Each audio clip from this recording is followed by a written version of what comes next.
Assalamualaikum pemirsa Kitabim. Saya akan mewawancarai salah satu narasumber sejarah di era pendidikan di tahun 58 ya Mbak. Pertengahan 58 ya. Pertengahan 58. 58 dengan yang bersangkutan beliau bernama Mbak Hartono. Oke. Nama kecilnya Sario. Nama kecilnya Sario. Oke. Di sini saya akan memberi pertanyaan atau pendidikan di era masa itu. Ya, Mbak Hartono pertama masuk sekolah itu SD kelas Belum SD, SR. SR Masih namanya. SR. Oh, SR. SR. Itu singkatan apa? SR6. SR6. SR6. Singkatan dari Sekolah Rakyat Tamatan 6 tahun. SR6. oh, SR6. Tamatan 6 tahun. Bahasa Sikili SR. SD. Oh, SD sekolah dasar ya. Kemudian sekolah nyong SR6. SR6. Oh, jadi di tahun itu disingkat dengan SR ya. SR6. Masih SR namanya. SR. Kurikulum pendidikannya, mata pelajarannya itu ada apa saja, Mbak? Bahasa Jawa. Iya, oke. Dari kelas 1 sampai kelas 3 bahasa Jawa. Mulai kelas pertengahan kelas 3 ke atas sedikit-sedikit diajari bahasa Indonesia. Lah, semenjak kelas 5 sampai kelas 6 sekecap, 2 kecap, sepatah atau 2 patah ada kalimat bahasa Inggris dan bahasa Belanda. Ya gue. Wah, bagus sekali ya ada bahasa Belandanya. Cuma sekarang mata pelajaran untuk bahasa biasanya bahasa lokal atau daerah kayak Jawa ya. Misalnya kita tinggal di Jawa ya Mbak. Sekarang untuk kurikulum pendidikan dari tahun saya masuk SD lah, SD itu tahun 2000 berapa, 2004 kalau nggak salah. Sampai sekarang itu nggak ada bahasa Belanda. Soal menurut sejarah kan kita dijajah sama Belanda 360 tahun ya Mbak. 360. Tapi sama sekali nggak diajarkan bahasa Belanda di kurikulum pendidikan Indonesia. Saya kurang tahu sih. Nasution contohnya Jenderal Revolusi itu bisa bahasa Belanda sama Bung Karno. Iya. Itu bisa bahasa Belanda dengan fasih. Ya untuk mungkin kelas-kelas yang pendidikan yang untuk kaum elit mungkin diajarkan bahasa seperti itu. Tapi bahasa untuk Belanda rakyat itu nggak sama sekali diajarkan bahasa Belanda. Tapi walaupun bahasa Belanda hanya sepatah-sepatah. Ya, kalimat dasarnya. Kalimat ya, bukan dasar, kalimat hanya itu singkatan dari sejarah. Oh, singkatan dari sejarah. Ya, itu untuk VOC contohnya singkatannya. VOC singkatan dari Verenigde Oost-Indische Company. Oh. Itu singkatan dari bahasa Belanda. Yaitu untuk Inggrisnya gimana? Dulu metode pengajaran bahasa Inggris pas SR di masa SR sekolah rakyat. Inggrisnya lupa itu loh. Udah lama banget ya. Saya yang teringat atau yang kelingan nomor 1 2 3 4 itu 1 2 3 4 dari angkanya ya. Angka itu yang masih teringat sampai sekarang. Karo sama no atau yes. Oh, no atau yes. Iya, yang teringat saya. Oh iya, soalnya sudah berapa puluh tahun. Dari tahun 58 sampai sekarang 2024 ya Mbak. Iya, sudah sangat lama. 60-an tahun. Tapi Mbak Hartono ini dikategorikan dalam kelas itu siswa yang gampang mudah memahami mata pelajaran. Sekali guru menyampaikan, Mbak Hartono sangat teringat paham, punya ingatan tajam dulu masa sekolahnya di SL.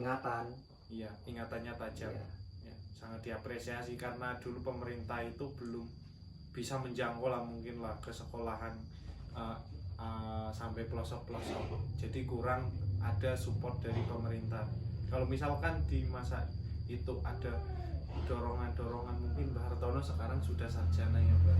Iya. Saya dulu diberi pelajaran kepada guru. Pak Jenderal Sudirman itu lahirnya di kota Rembang Purbalingga. Oh, Jawa Tengah. Rembang Purbalingga lor wetane kutha Purbalingga. Oh, Itu tempat utara kelahiran timurnya. tempat kelahiran Bapak Jenderal Sudirman. Pak Jenderal Nyong ya kelingan gue masih ingat sejarahnya kelahiran ane Bapak Jenderal Jenderal Sudirman. Neng sedane nyong wafatnya wafatnya ora oh paham, ora kelingan. belum paham. Wong wis pirang puluh tahun bae wong gawe nang sekolahan kan Iya. bareng nyong metu kang sekolahan dadi wong tani kan ora mikir nanggon bidang pendidikan. Pendidikan secara Iya, ora semacamnya. mikirnya. Iya. Lantan kue Pak Jenderal Sudirman waktu kue kena memimpin perang gerilya melawan Belanda gawain esena Belanda neng digawa nganu gerilya tur gunung-gunung munggah gunung medun jurang ditandu karo serdadu-serdadune dikawal ya. Be ingin ngatur kue nang peperangan Pak Jenderal Sudirman. Ngatur strategi melawan Belanda. Iya, melawan Belanda nek ngawan jenenge Pak Sudirman nang ngalas-ngalas nang gunung-gunung. Lah nek bengi Pak Sudirman serdadune sebala bala tentarane maring desa, maring kota, kaya kuwe miturut pendidikan nyong ledi ulang nang dipelajari di SR sekolah rakyat SR karo Pak Guru kaya kuwe. Dene nyatalan temenane nyong ora ngerti kan Iya. nyong ngertine kok nang anu pendidikan nang pelajaran nyong ngertine diulang karo Pak Guru. konkret sih. Konkret biasanya kalau dari materi kurikulum nggak cuma cerita katanya itu baik kata orang gitu, tapi kalau sudah memasuki kurikulum cerita sejarah tentang pahlawan Indonesia itu biasanya konkret, real, nyata, nggak ada hoaxnya. Ya, nyata. Latan terusane nyong ale-kalingan kuwi nggon sejarah-sejarah bab manu Pangeran Diponegoro, Bapak Pangeran Diponegoro. Pripun itu gimana ceritanya? Lah, Bapak Pangeran Diponegoro kuwi mau ceritane nalikane mbirat melawan Belanda Iya. kan liwate metu jalur Giye. Oh, jalur depan Iya, rumah sini desa mana kita ya. Ada penerusan. Oh, dari desa penerusan Sekang Kecamatan Masasitan. karena jenenge sekang jenenge Magelang lah, Oh, Magelang. Sekang Magelang. Dari arah Magelang. Terus desa ke desa menunggang jaran. Oh, naik kuda. Terus ketemu karo Belanda, terus dijaki damai nang Magelang.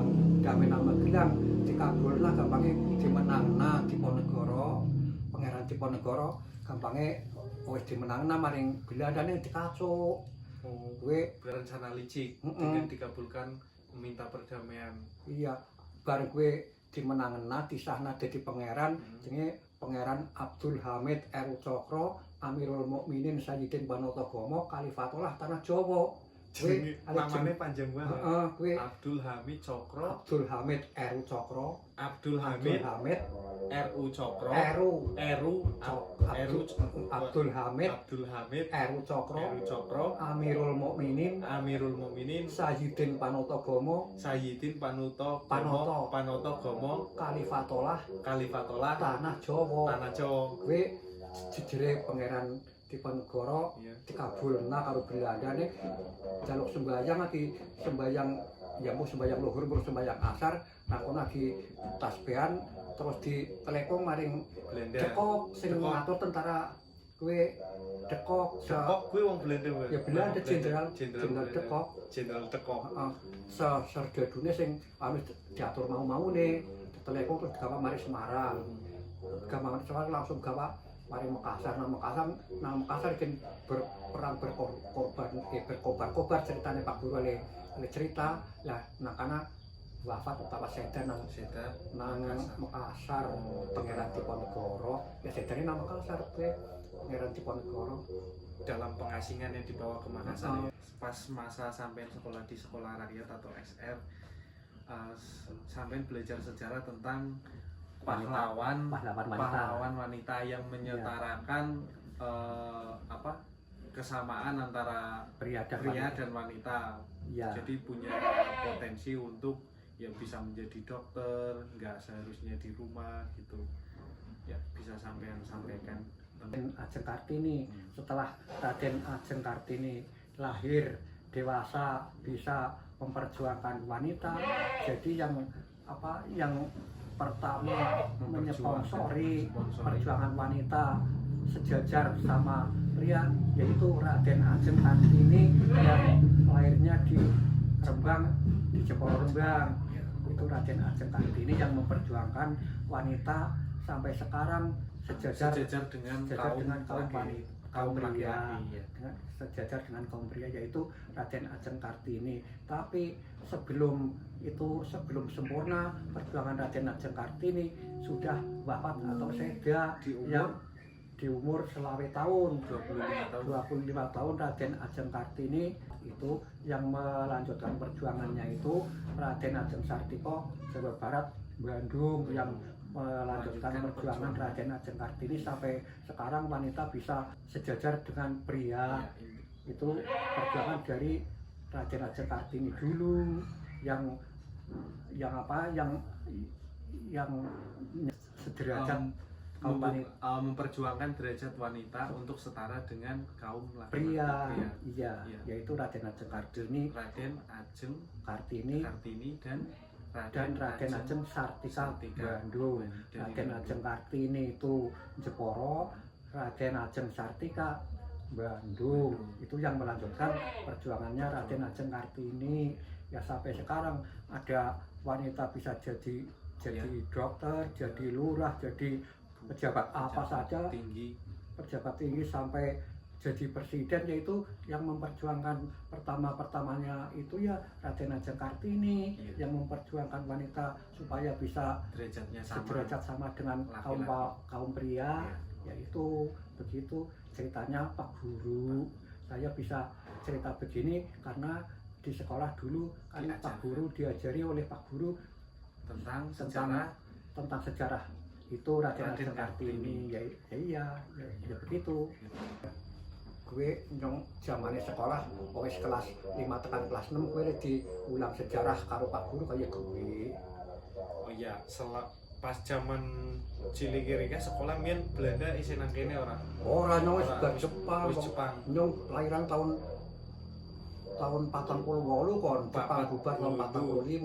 45 berarti lebar ya. Lebar Jepang lahirnya. Mungkin dari cerita-cerita wong tuane Rika mien almarhum ngerti prike kekejaman Jepang. Nyong ngertine zaman nganu kuwi wong tuane lek cerita mien zaman Jepang ke omonge apa-apa di sentral, pari ya di sentral, sapi ya di sentral, angger sing gede-gede sapi di sentral dikukut karo Belanda. Jepang. Oh, hak milik Jepang ya, dikukut Jepang. Rasa pari bute pangan, hasil pangan dikukut karo Jepang, angger sing Jepang doyan dipangan, sing ora doyan dikulang mari segara, mari Jepang. Pokoknya ate wong Indonesia utawa wong Jawa main ora mangan main mati kaliren kayak gue ceritane karo tenagane wong diperes dadi anu anak dikerjakna kerja Rudi kejar Rogi Romusa ya. Jepang Romusa. Iya. Nama istilahnya Romusa. Kerja kerigan gampangnya lah. Kerigan tapi ora bayaran. Ora timpani. Ya gue mbiyen zaman Jepang ceritane wong tua nyong le didongeng kayak gue.